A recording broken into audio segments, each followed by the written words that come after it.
જીતી ગયું છે ભાઈ, ગુજરાત ટાઇટન્સ જીતી ગયું છે. પેટ કમિન્સની હૈદરાબાદ ટીમને નરેન્દ્ર મોદી સ્ટેડિયમમાં બોલાવીને ગુજરાત ટાઇટન્સે ફરી એક વખત સાયલેન્ટ કરાવી દીધા છે. સાઈ સુદર્શન, શુભમન ગિલ અને જોસ બટલર ભાઈ શું કન્સિસ્ટન્ટલીથી રમી રહ્યા છે આ ટોપ 3 બેટ્સમેનો. ઓરેન્જ કેપ સાઈ સુદર્શન પાસે તો પર્પલ કેપ પ્રસિદ્ધ કૃષ્ણા પાસે આવી ગઈ છે. પોઈન્ટ્સ ટેબલના શું હાલ છે, કઈ ટીમો ટોપ 2 માં પહોંચવાની છે? ગુજરાત તો જીતી ગયું, પરંતુ આજે સાંજે બેંગ્લોરના ચિન્ના સ્વામી સ્ટેડિયમમાં CSK નો મુકાબલો RCB સામે થવાનો છે. વિરાટ કોહલી વર્સિસ થાલા ધોની. શું આ મેચમાં વરસાદ પડવાનો છે? કોણ જીત્યું ગઈકાલનું ગીવ અવે? આજે 1000 નું ગીવ અવે જીતવા માટેના બે સવાલો કયા કયા છે? આ બધું જ આપણે આજના વિડીયોમાં ડિટેલમાં ડિસ્કસ કરવાના છીએ. તો વિડીયો ચાલુ કરીએ એની પહેલા જો તમે હજી સુધી આ ચેનલને સબસ્ક્રાઇબ નથી કરી તો ભાઈ અત્યારે નીચે આપેલા લાલ બટન ઉપર ક્લિક કરીને સબસ્ક્રાઇબ કરી દેજો, કારણ કે હું IPL ને લગતા, ક્રિકેટને લગતા આ જ પ્રકારના ઇન્ટરેસ્ટિંગ વિડીયોઝ ડેલી આપણી ગુજરાતી ભાષામાં બનાવતો હોઉં છું. હેલો ફ્રેન્ડ્સ, તમે જોઈ રહ્યા છો IPL ની વાતો વિથ ઈશાન જોશી. કેમ છો ભાઈ, મજામાં? આઈ એમ શ્યોર કે આજે તો ભાઈ બધા જ ગુજરાતીઓ 100% મજામાં હશે. કેપ્ટન ગિલની 50, જોસ બટલરની પણ 50, 200 કરતા વધારેનો score.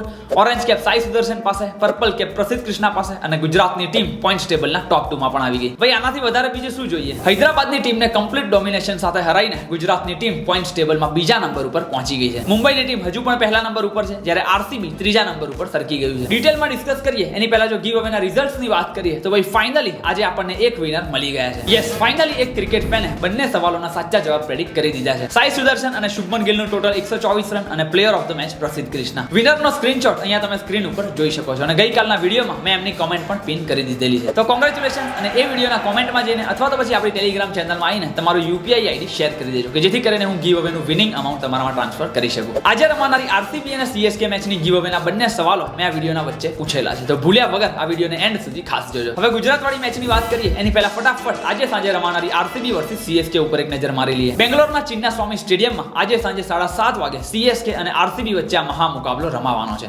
Yes, it's RCB versus CSK. હવે આમ તો બંને મોટી અને કટ્ટર ટીમો વચ્ચે આ મેચ રમાવાની છે, પરંતુ ક્યાંક ને ક્યાંક એ વાઇબ મિસિંગ લાગી રહ્યા છે અને એનું કારણ પણ ઓબ્વિયસ છે, કારણ કે એક ટીમ એટલે કે CSK ઓલરેડી IPL 2025 માંથી બહાર ફેંકાઈ ગઈ છે, જ્યારે RCB ની ટીમ પોઈન્ટ્સ ટેબલમાં ત્રીજા નંબર ઉપર બેઠી છે. એટલે આ મેચના રિઝલ્ટથી CSK નો તો કંઈ ખાસ એટલો બધો ફરક નથી પડવાનો, પણ સ્ટીલ બધા જ ક્રિકેટ ફેન્સ વિરાટ કોહલી અને મહેન્દ્રસિંહ ધોનીને રમતા જોવા તો આવવાના છે અને એટલે જ આ મેચ પહેલા જ બધી જ સ્ટેડિયમની ટિકિટો પણ વેચાઈ ચૂકી છે. ભલે ફેન્સ એકબીજાના કટ્ટર હોય, પરંતુ વિરાટ કોહલી અને માહીભાઈ વચ્ચેનો બોન્ડ તો આપણે બધા જાણીએ જ છીએ. હવે જો બંને ટીમોના હેડ ટુ હેડ રેકોર્ડ્સની વાત કરીએ તો અત્યાર સુધી IPL ના ઇતિહાસમાં RCB અને CSK વચ્ચે ટોટલ 34 મેચો રમાયેલી છે, જેમાંથી CSK ની ટીમ 21 મેચો જીતી છે, જ્યારે RCB ની ટીમ 12 મેચો જીતી શકી છે. એટલે ઓવરઓલ તો ચેન્નઈનું પલડું ભારે લાગી રહ્યું છે, પરંતુ આ વખતે IPL 2025 માં રિઝલ્ટ કંઈક ઊંધા જ જોવા મળ્યા છે. બેંગ્લોરની ટીમ 10 માંથી 7 મેચો જીતીને પોઈન્ટ્સ ટેબલમાં ત્રીજા નંબર ઉપર બેઠી છે, જ્યારે ચેન્નઈની ટીમ આ વખતે IPL 2025 માં 10 માંથી ફક્ત 2 જ મેચો જીતી શકી છે અને ઓલરેડી એલિમિનેટ થઈ ગઈ છે. પિચની વાત કરીએ તો જનરલી બેટિંગ ફ્રેન્ડલી ગણાતા બેંગ્લોરના ચિન્ના સ્વામી સ્ટેડિયમમાં આ વખતે આપણે IPL 2025 માં ફાસ્ટ બોલર હોય કે સ્પિનર, આ બંનેને મદદ મળતા જોયેલી છે અને ટોસ જીતનારી ટીમો આ ગ્રાઉન્ડ ઉપર મોટે ભાગે ચેસ કરવાનું પસંદ કરતી હોય છે. જો કે ભાઈ ગઈકાલે બેંગ્લોરમાં વરસાદ પડી રહ્યો હતો અને આજે પણ ચાન્સીસ છે કે CSK અને RCB ની મેચ દરમિયાન વરસાદ પડી શકે છે. આશા રાખીએ કે કમ્પ્લીટલી ગેમ વોશ આઉટ ના થઈ જાય અને બંને ટીમો તરફથી આપણને સારું ક્રિકેટ રમતું જોવા મળી જાય.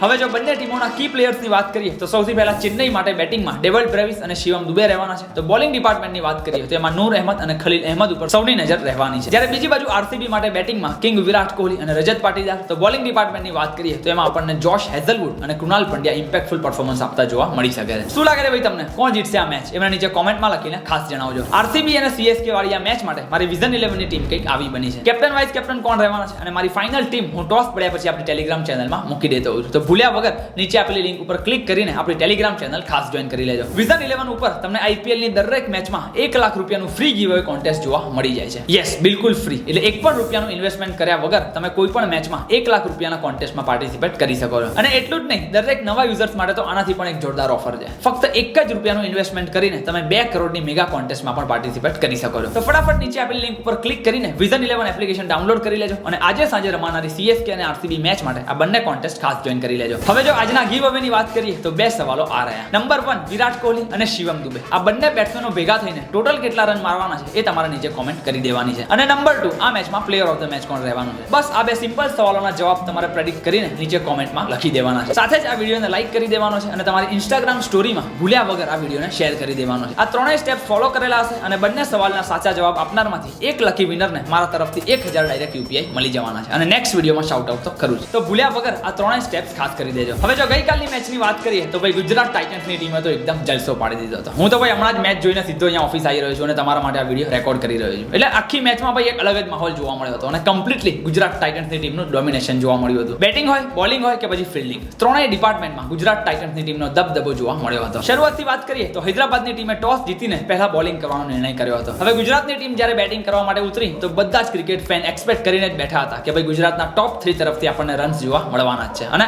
સેમ એવું જ કંઈક જોવા મળ્યું. ફરી એક વખત ગુજરાતના ત્રણેય ટોપ ઓર્ડરના બેટ્સમેનો તરફથી આપણને તાબડતોડ રન જોવા મળ્યા હતા. એમાં પણ ભાઈ આ વખતે તો સાઈ સુદર્શન અને શુભમન ગિલ આ બંને ઓપનર્સે ભેગા થઈને એકદમ અટેકિંગ અંદાજમાં શરૂઆત અપાઈ દીધી હતી. 4 ઓવરમાં તો ગુજરાતની ટીમનો સ્કોર 50 રનને પાર થઈ ગયો હતો. મોહમ્મદ શામીની એક જ ઓવરમાં સાઈ સુદર્શને 5 ચોગ્ગા ફટકારી દીધા હતા. સાઈ સુદર્શન 23 બોલમાં 9 ચોગ્ગા સાથે 48 રન ફટકારીને આઉટ થઈ ગયા હતા. એટલે સાઈ તો આઉટ થઈ ગયા, પરંતુ બીજી બાજુ કેપ્ટન શુભમન ગિલનો ધમાકો તો ચાલુ જ હતો. શુભમન ગિલે ફક્ત 38 જ બોલમાં 10 ચોગ્ગા અને 2 છગ્ગા સાથે 76 રન ફટકારીને હૈદરાબાદના બધા જ બોલર્સને ચારે બાજુ માર્યા હતા. ઓફકોર્સ જ્યારે શુભમન ગિલ આઉટ થયા ત્યારે એ રનઆઉટ થોડો કોન્ટ્રોવર્શિયલ હતો, કારણ કે આપણને ક્લિયરલી દેખાઈ રહ્યું હતું કે જ્યારે બેલ્સમાં લાઇટ થઈ ત્યારે બોલ કરતા કીપરનો ગ્લવ્સ વધારે નજીક હતો. એટલે અમ્પાયર પાસે કન્ક્લુઝિવ એવિડન્સ તો 100% હતું, પરંતુ તેમ છતાં તેમણે બેનિફિટ ઓફ ડાઉટ બોલિંગ ટીમને આપ્યો હતો. ખેર, જે થવાનું હતું એ તો થઈ ગયું. The great Sachin Tendulkar always કહેતા હતા કે ભાઈ ફાઇનલ ડિસિઝન તો અમ્પાયરનું જ હોય છે, કારણ કે it's the part of the game અને ક્યારેક અમ્પાયર દ્વારા પણ થોડું 19-20 થઈ જતું હોય છે અને એમાં આપણે તો બીજું કંઈ કરી પણ નથી શકવાના. એટલે શુભમન ગિલ તો આઉટ થઈ જાય છે, પરંતુ ત્યારબાદ જોસ બટલર પણ આવતાની સાથે 37 જ બોલમાં 4 છગ્ગા સાથે 62 રનની ઇમ્પોર્ટન્ટ ઇનિંગ રમી નાખે છે. ઇન શોર્ટ, ટોપ ઓર્ડરના ત્રણેય બેટ્સમેનોના તાબડતોડ પરફોર્મન્સના કારણે ગુજરાતની ટીમ હૈદરાબાદ સામે 20 ઓવરમાં 224 રન ફટકારી દે છે. ભાઈ આઈપીએલ 2025માં સૌથી વધારે રન ફટકારવાનું જે લિસ્ટ છે એમાં ટોપ 5 માંથી 3 બેટ્સમેનો તો ગુજરાત ટાઇટન્સના છે. સાઈ સુદર્શન પહેલા નંબર ઉપર છે, જોસ બટલર ત્રીજા નંબર અને શુભમન ગિલ ચોથા નંબર ઉપર છે. છે ને ભાઈ દબદબો? એટલે પેલું કહેવાય ને કે ભાઈ 3 ભાઈ 3 તબાહી. અને બોલિંગમાં પણ પ્રસિદ્ધ કૃષ્ણા 19 વિકેટો સાથે પર્પલ કેપના લિસ્ટમાં પણ પહેલા નંબર ઉપર આવી ગયા છે. હવે 224 રન એક વખત બોર્ડ ઉપર વાગી ગયા એટલે ત્યારે જ ખબર પડી ગઈ હતી કે હૈદરાબાદની ટીમ માટે આ સ્કોર ચેઝ કરવો અઘરો થઈ જવાનો. અભિષેક શર્મા સિવાય હૈદરાબાદની ટીમનો એક પણ બેટ્સમેન 25 રનથી પણ ઉપર ન જઈ શક્યો હતો. મોહમ્મદ સિરાજ અને પ્રસિદ્ધ કૃષ્ણાની ધારદાર બોલિંગના કારણે હૈદરાબાદની ટીમ 20 ઓવરમાં ફક્ત 186 રન જ કરી શકી હતી અને ગુજરાત ટાઇટન્સ 38 રનના માર્જિનથી આ મેચ જીતી ગઈ હતી. અભિષેક શર્માએ 41 બોલમાં 78 રન ફટકાર્યા હતા. ભાઈ પ્રસિદ્ધ કૃષ્ણાના પણ જેટલા વખાણ કરીએ એટલા ઓછા છે.